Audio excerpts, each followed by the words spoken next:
But why is it that business owners fail? Why does the business go under? According to the Bureau of Labor Statistics, 20% of businesses fail in the first year.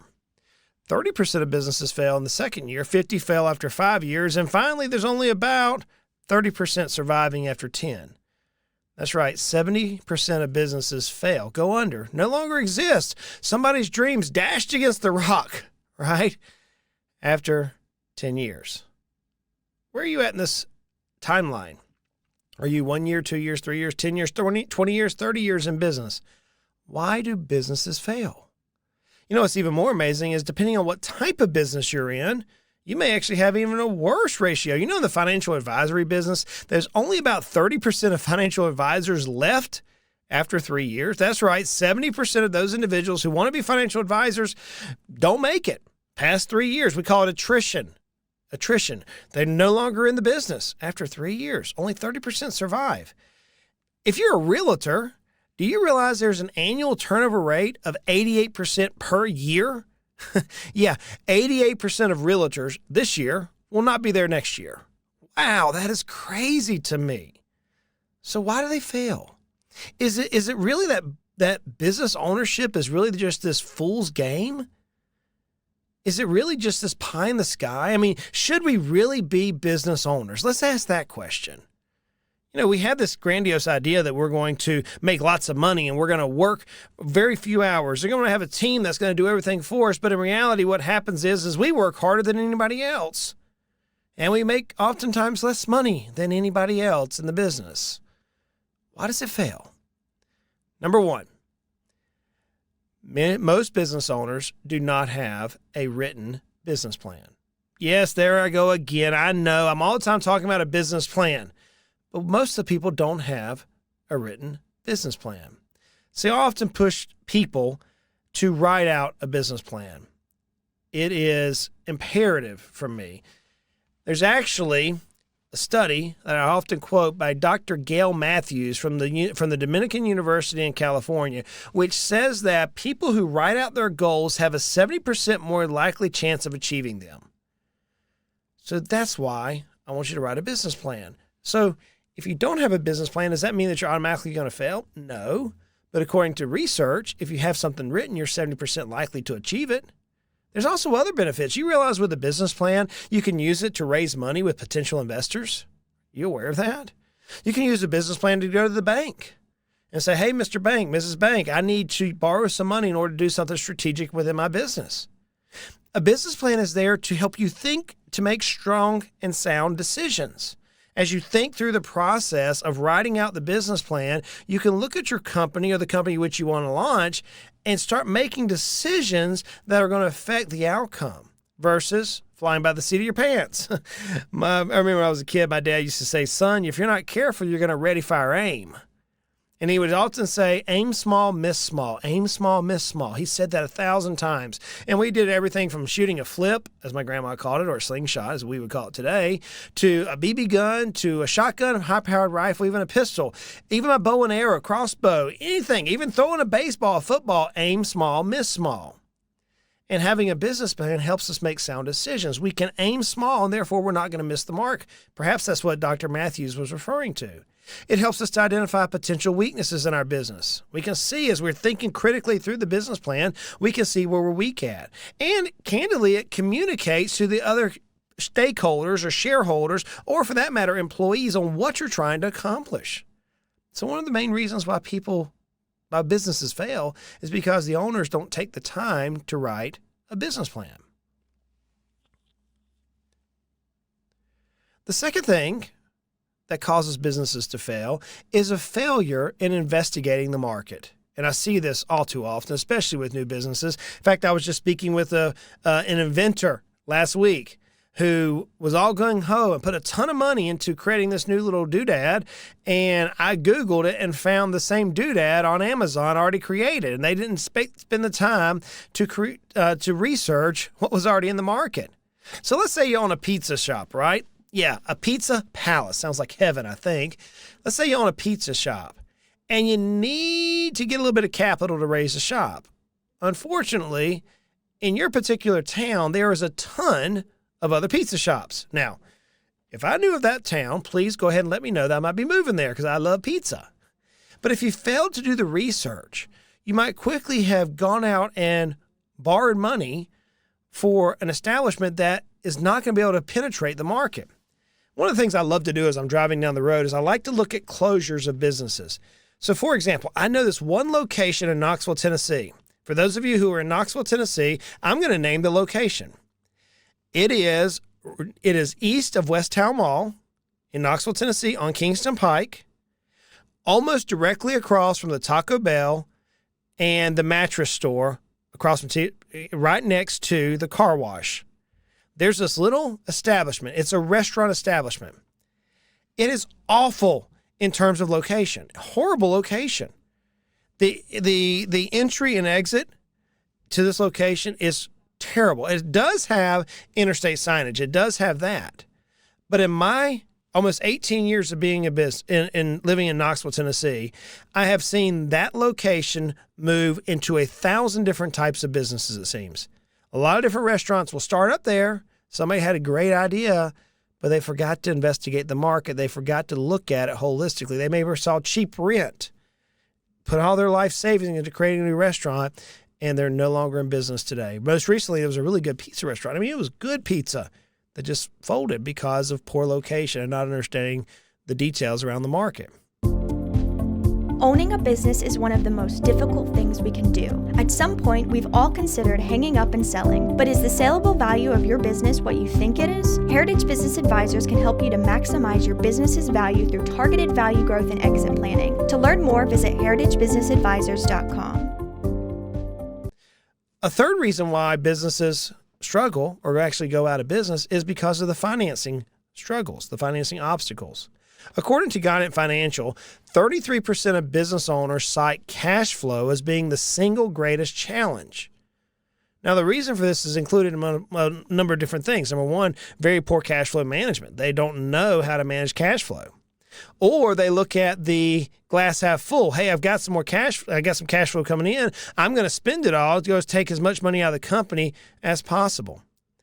And if you don't understand how to use financing properly, then you're going to go out of business. And the reason for it is, if you're pulling all the money out of the company, the banks are going to wonder, how are you going to pay them back?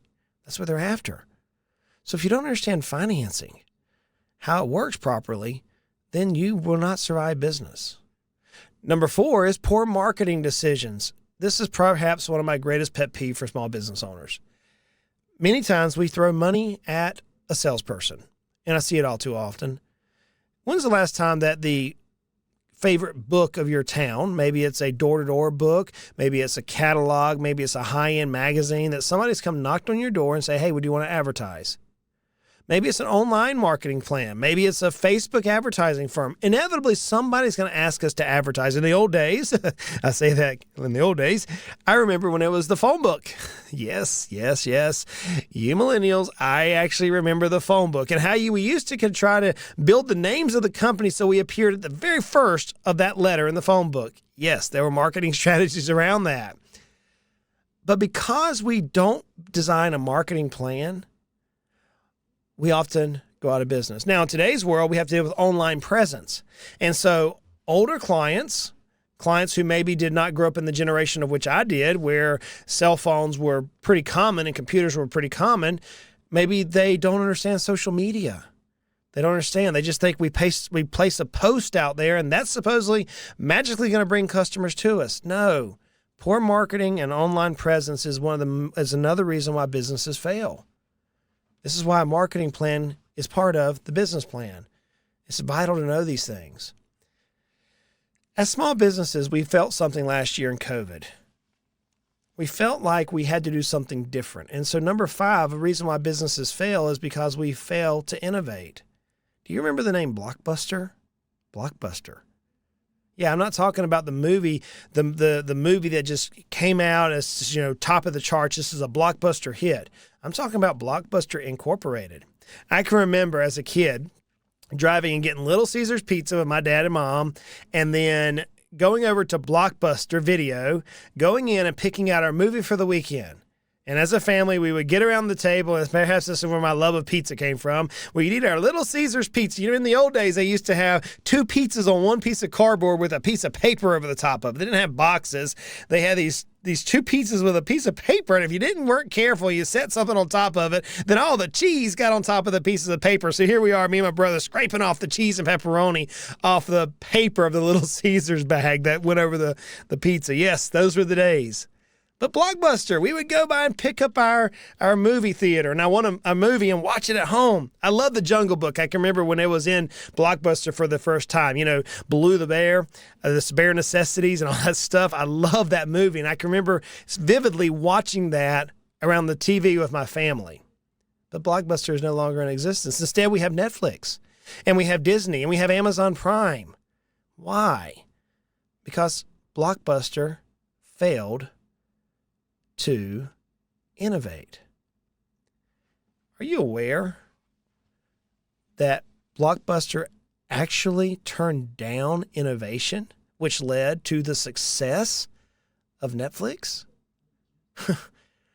Yeah, I'm using movies because we're going to spend some time around the TV this weekend, myself and the family. Perhaps we may get some Little Caesars pizza, and we may watch The Bare Necessities with Baloo on The Jungle Book. I don't know, but the failure to innovate. But friends, we've got to continue. Wayne Gretzky, and I often quote him, he says, I try to skate where the puck is going, not where it has been. Where it's going to be, I try to get there. In business, we have to innovate. The minute we stop innovating, and we go into an annuitization is when we enter atrophy in our business. Number 6 is we start expanding too quickly. I've seen this a couple of dozen times in my career. I don't see it as often because many times human capacity kicks in. But I have seen a couple times where business owners will go out and borrow a lot of money, and they try to open up 1, 2, 3, 4, 5 locations at one time. Or they try to market pretty heavy very, very quickly. As you try to expand rapidly, you're going to cause some problems. You're going to lose track of your finances if you don't have the systems in place. Your cash flow, you're going to operate in the red, and you're not going to give time for the company to heal itself before you can move again. You're going to overvalue on your sales. You're going to be ineffective in the operations of your business. You're going to hire whoever you can hire to help service the demands, and it's going to ultimately be the wrong people that's causing the wrong culture, thus causing you to lose customers. Why? Because you're not scaling your customer services properly, and your management is going to stink, and you're going to fall behind on technology. Trust me, I've seen it, friends. So be careful in how you expand your business. Use it tactically. And perhaps one of the biggest single reasons why businesses fail is poor management. Poor management. You're the owner. You had this dream. Hey, I want to go out and open a pizza restaurant. Great. More than likely, you know how to cook a mean pizza if you're thinking that way. So you had this dream. I'm going to share my love of pizzas with the whole world. In his book, The E-Myth, Michael Gerber, I don't know why I've quoted him so much recently, but you got to check it out. Check out the link in the blog, and we'll actually have a link to where you can purchase it on Amazon. But in his book, Michael Gerber, he talks about Sarah, who likes to bake pies. And her aunt taught her how to bake pies. And before you know it, she lost her passion of baking pies and found herself in management, which she didn't want, so she hired a manager, put all her trust in the manager. And the manager did great until one day the manager wasn't there. Maybe that's you. Maybe you're stretched thin and you're trying to now say, we need a manager involved, but you've never really trained a manager. You don't even know how to deal with the leadership capabilities of the manager, how to teach leadership. You know how to make pies, perhaps, like Sarah. Or maybe it's a pizza. Or maybe you're a financial advisor like myself, and you just really know how to be a great financial advisor. But growing a business, whoa, man, it's tough. Maybe you clean buildings. Maybe you clean businesses. Maybe you're a window washer, whatever it is. Poor management can crush your business. Poor management leads to inventory problems. It leads to lost revenue. It leads to quality control, unhappy customers, unhappy team members, and ultimately a ticked-off boss. So poor management. Whew. So give me 7 reasons why businesses fail.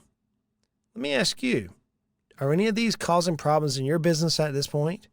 If they are, maybe now's the time to address it. Obviously, I don't wish failure upon anybody, but remember, most people don't plan to fail. They fail to plan. Let us help you with that. This is what we do for a living. Hey, friends, I realize life is rough. I do. But life is good. Life is great. Life is amazing. We have the opportunity to breathe air.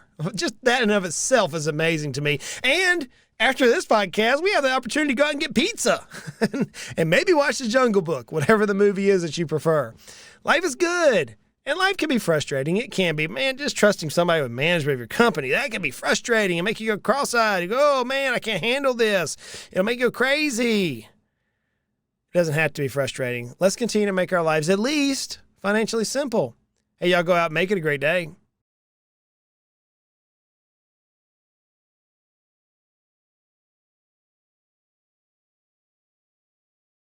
This tip is for informational purposes only. Please speak with a competent financial advisor regarding your specific needs. Justin Goodbread is a registered investment advisor with Heritage Investors. Visit heritageinvestor.com, financiallysimple.com for additional information.